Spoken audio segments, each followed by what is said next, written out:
Guys, শুভ সকাল। আজকে জুম্মার দিন, জুম্মা মোবারক। সবাই আশা করি ভালো আছেন।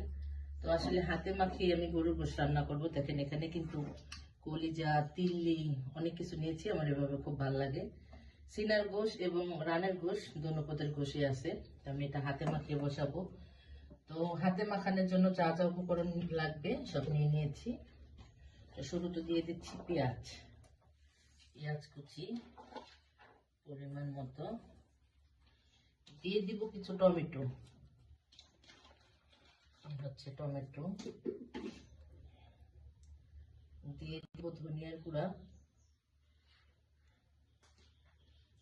এখানে দিয়ে দিব। কাঁচা জিরার গুঁড়া,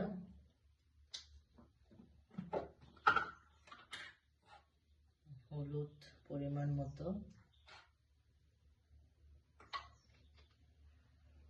মরিচের গুঁড়া পরিমাণ মতো। মরিচের ফাঁকিটা আমি একটু বেশি দিই, কারণ গোশে আমার মরিচের গুঁড়াটা একটু ভালো লাগে, ঝালটা। হচ্ছে দারচিনি, এলাচ দিয়ে দিব, তেজপাতা। এখানে দিয়ে দিব পরিমাণ মতো আদা রসুন বাটা। এখানে আদা রসুন মিক্সড করা দুটোটাই আছে, পরিমাণ মতো দিয়ে দিলাম। আর এখানে দিয়ে দিব আমার একটা সিক্রেট মশলা বানানো, যেটা 12 পদের মশলা দিয়ে এটা সিক্রেট মশলা বানিয়েছি।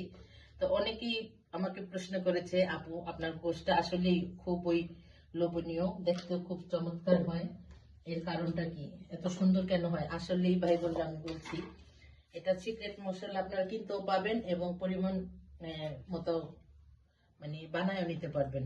এই দিয়ে দিলাম পরিমাণ মতো লবণ। এখন দিয়ে দিব আমি রেগুলার তেল, যেটা সয়াবিন তেল। তো গাইস, দুঃখের সাথে জানাচ্ছি আজকে কিন্তু আমার বাসায় একদমই সরষের তেল যেটা, সেটা নাই। সরষের তেলটা শেষ হয়ে গেছে।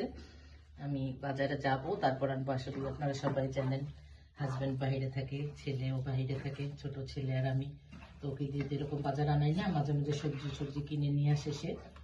তো নিজের বাজার নিজেরই করতে হয়। যখন যেটা না আনি, ওটা না থাকলে কিন্তু একবারে খাওয়া বন্ধ হয়ে যায়। দেখছেন আমি কিন্তু সুন্দরভাবে মাখিয়ে নিচ্ছি। গরুর গোশত আসলে যত সুন্দর করে মাখিয়ে নেবেন, অতই কিন্তু মশলাটা ভিজবে ভালোভাবে এবং খেতেও ভালো লাগবে। তো এটা আমি মাখিয়ে তারপর মনে করেন আমি রেখে দিব, প্রায় ঘন্টা খানি রেখে দিব। অন্য কাজ সারবো, সেরে তারপরে আমি এটাকে রান্না বসাবো।